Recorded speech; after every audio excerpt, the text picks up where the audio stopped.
Puppets dangle strings unseen.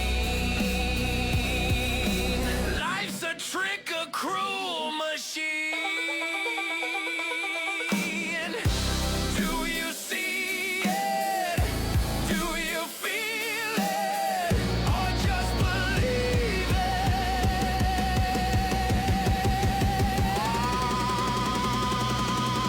it? Welcome to the show, it's all pretend. The smiles, the lies, the perfect end. The world's a stage, they run the flow. You clap on cue down in the front row.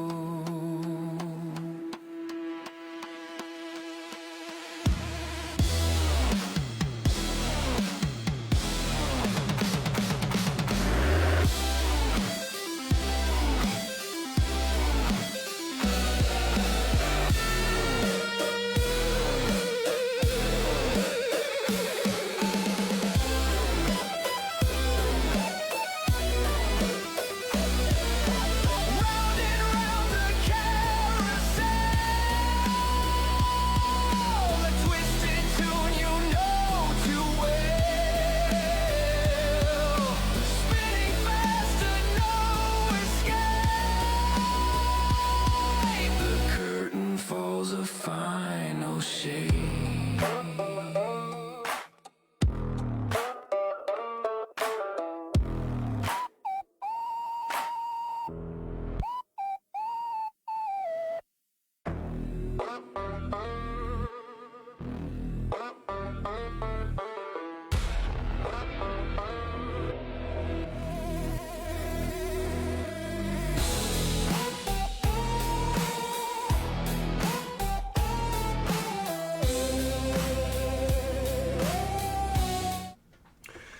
Welcome back, guys and gals. This is episode 30. Big episode. Couple of updates. We've put our YouTube link down below. Should be down below. There is also a link to the video that we're going to be talking about today. Then there's also a questionnaire in there as well. If there's anything particular you guys would like to listen to, if there's any topics that you would like me to extrapolate upon or see if we can figure out a system and a way to break those down, throw it in the comments and we will see if we can fit that into a future episode. But let's get going into episode 30, the frequency of consent. Before there were empires, before there were banks or political parties, there were stories. And before there were stories, there was vibration. Light oscillates, sound oscillates, your heart pulses in rhythm, your brain fires in waves. And so the universe begins with frequency. But civilizations begin with interpretation, and history has always belonged to those who control the meaning of that noise. Welcome back to Breaking the System. So tonight we're not going to talk about lies. We're talking about the moment before the lie, the moment when chaos is given a name, right? How do we know that it's chaos? Well, somebody tells us that it is. Someone gives us the name for it. The moment when static becomes language, the moment consent is born. Here we go. Your brain does not experience reality directly. It predicts it. Neuroscience calls this predictive processing. Incoming sensory data is incomplete, ambiguous, it's noisy.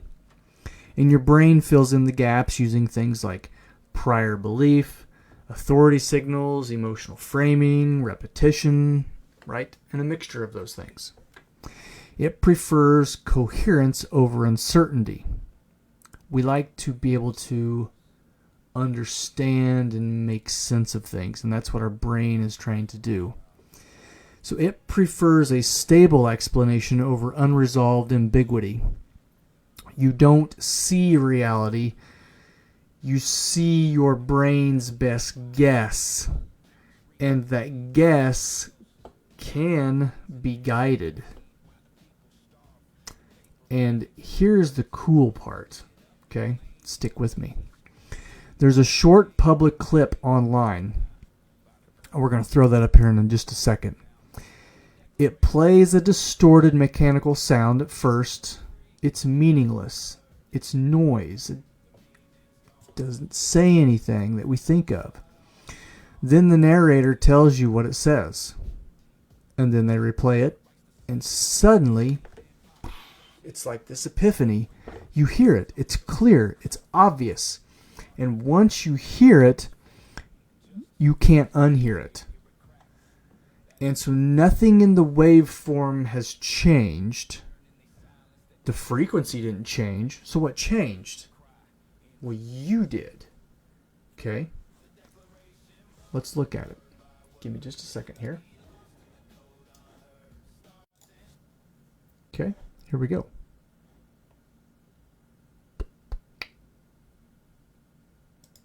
This is crazy. Listen to this audio clip and tell me what you hear. Chances are most of you heard like a jumbled robotic sound that didn't really mean anything, but now I'm going to play a second audio clip that will forever change the way that you hear and perceive the first one. So listen to this clip. It was a sunny day and the children were going to the park. Alright, so now if I replay the first clip or you rewind this video and go back and listen to it, you will hear it completely differently. Check it out. It was a sunny day and the children were going to the park. Right? It's because your brain is constantly trying to take in audio, visual information and interpret it, even when it doesn't really understand what's going on. So when you heard the first clip, you didn't have a lot of context or clues or cues, but after hearing the second clip, now your brain has a different framework. In fact, it has the right framework or more pieces of information in order to predict what it's hearing. And so when you go back to that first clip, you're actually able to understand more of it and truly hear it in a way that you will never be able to hear it like you did the first time. We actually All right. It's pretty interesting, right? Pretty interesting.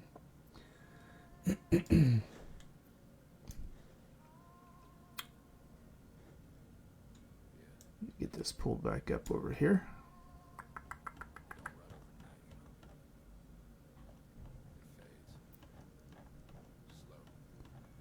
Boom, boom, boom, boom. So this is the same principle beyond Yanny or Laurel, okay? And for those of you that don't know what that is, Yanny or Laurel was a viral in 2018 of an auditory illusion. And so it was an internet meme that divided listeners over whether a short audio clip said Yanny or Laurel. It's kind of like an earlier echo of the dress. Do you guys remember that dress that was going around and people were like, is it blue or is it gold or something like that, right? So it was kind of left up to your perception. But what happens if somebody's telling you what you're supposed to hear before you hear it? Does that change perception? And so this is the idea that splits audiences worldwide. Okay? So this is called ambiguity, or it's ambiguity plus priming that equals the perception. Now hold that mechanism in your mind because history is full of this stuff. So let's go back to late imperial Rome. By the 3rd and 4th century, Rome, remember, it was unstable. The currency was debasement. Military had an extreme overreach. There were political assassinations. And the noise was obvious. But what was the clean version? Eternal Rome, glory, divine order, breads and circuses, a spectacle. The narrative reframed decay as destiny. And citizens didn't wake up one morning and vote for the collapse. Okay? They interpreted instability through a story of permanence. The shadow was crumbling stone. The interpretation was the eternal empire. That's predictive processing at a civilizational scale. Okay? Now if we jump to post-World War I Germany, we have things like hyperinflation, humiliation, economic freefall, and so the streets were noise. And what was that noise? Well, it came in the form of fear, uncertainty, disorientation. And so the clean version is like, so what are we being told, right? By the system. What is the system telling us? Okay? And it was that we were betrayed. It's not systemic collapse, it's sabotage. So narrative provided coherence. Ambiguity became blame. Blame became unity. Unity became obedience. And history shows us something uncomfortable.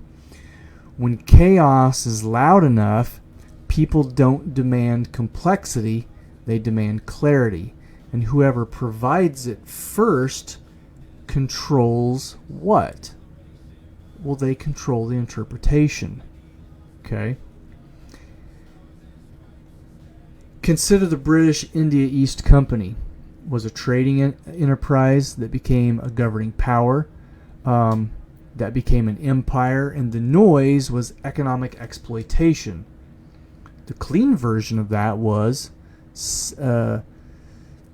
civilizing mission. The mission was to civilize people into this company that we could trade with, right? This unification.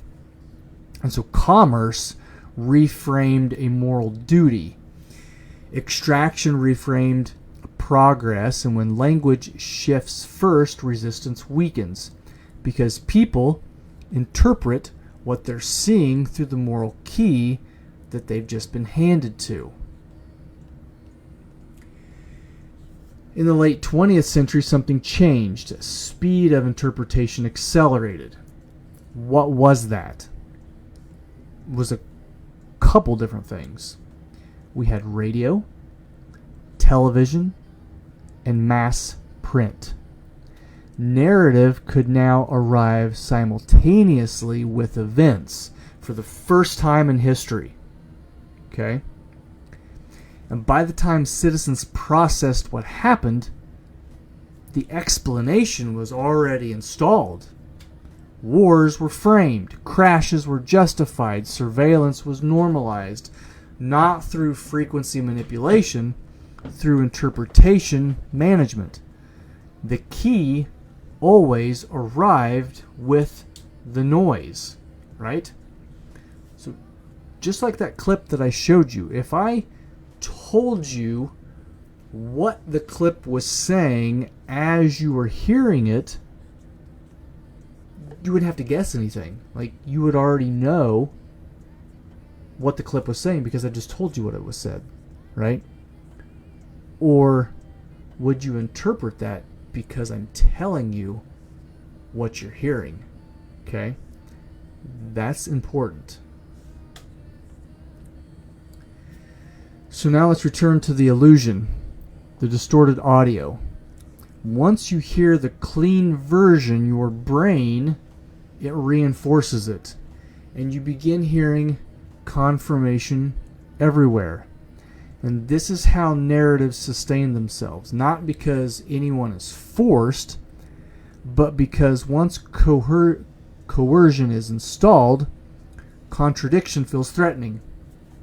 Your brain protects the interpretation. So what happens? Well, you defend it. You reinforce it. You become the stabilizer of the story. And consent becomes neurological. Plato described prisoners watching shadows. Right? The cave. Remember the cave we talked about in Plato? But the modern cave is faster, and the shadows move in real time, and the explanations arrive instantaneously. They're not chained, you are informed, and the difference comes in as what? In the form of speed. Okay? In Rome, interpretation traveled by messenger. In Weimar, by a pamphlet. And in the 20th century, by that broadcast. Whether if it was radio, TV, or by reading that newspaper. Okay? But what now? How are we getting that now? Well, it's by an algorithm. Before you can experience the noise directly, the key has already been inserted. And that's across the board. It doesn't matter if it's Facebook or Instagram or Snapchat or X or whatever it is, right? That algorithm has already inserted that key instantaneously for the first time in history. So how do you resist something that is embedded? You delay the key. You let the noise remain noise. You question the first interpretation. You study history not for nostalgia, but for pattern recognition, which is one of the things that we're trying to do here on this podcast. Because the mechanism never changes. Only the delivery system upgrades. Think about it. Only the delivery system has been upgraded. Your brain hasn't upgraded. Human brains haven't upgraded. I mean, we get, well, they say that we're smarter. Are we? Are we really smarter? I think they just did a study the other day where Gen Zers or whoever it is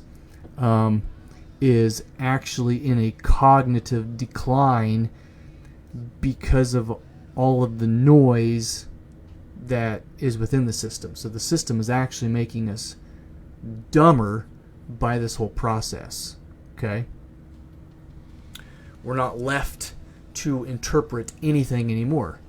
We're already told what we're experiencing while we experience it simultaneously. Okay? So Rome had spectacle. Weimar had grievance. The empire had moral framing. Modern societies have velocity. But all of them rely on the same biological truth. The human brain hates ambiguity. So let's look at the final descent. Remember, before language, there is vibration. Before noise, or before the narrative, there is noise. And history shows us that civilizations rise and they fall. Not just on force, but on interpretation. Right? We interpret all the time. When is the United States going to fall? When is it going to become something different than what it currently is or what it was meant to be? Are we in that fall now? Could be. Some say we are, some say we're not, right? That interpretation is still there, which is nice. But what if that interpretation is not? So the question becomes, or not, who controls the frequency? It's not the question that we're asking, although we should be. The question is, who controls the meaning of that frequency? Right? And the meaning gives us definition. If they're changing the definition of things, the meaning changes. That's been happening a lot. There's a lot of people that can't even define what a woman is, yet for the last how many thousands of years our ancestors have known. They've known what a woman is, but we can't define that because the system is trying to change the frequency. It's trying to change the meaning by who controls that meaning. That's very dangerous. Because when the next crisis hits, when the next headline drops, when the next clean version of something arrives, will you hear the raw signal? Or will you hear the key? Will you hear the answer before you come up with your own interpretation? That's pretty scary. Because that day's coming. And it's coming pretty quick. This is breaking the system. And the system is older than Rome. Always has been. Always will be. We'll see you guys next time. Take care.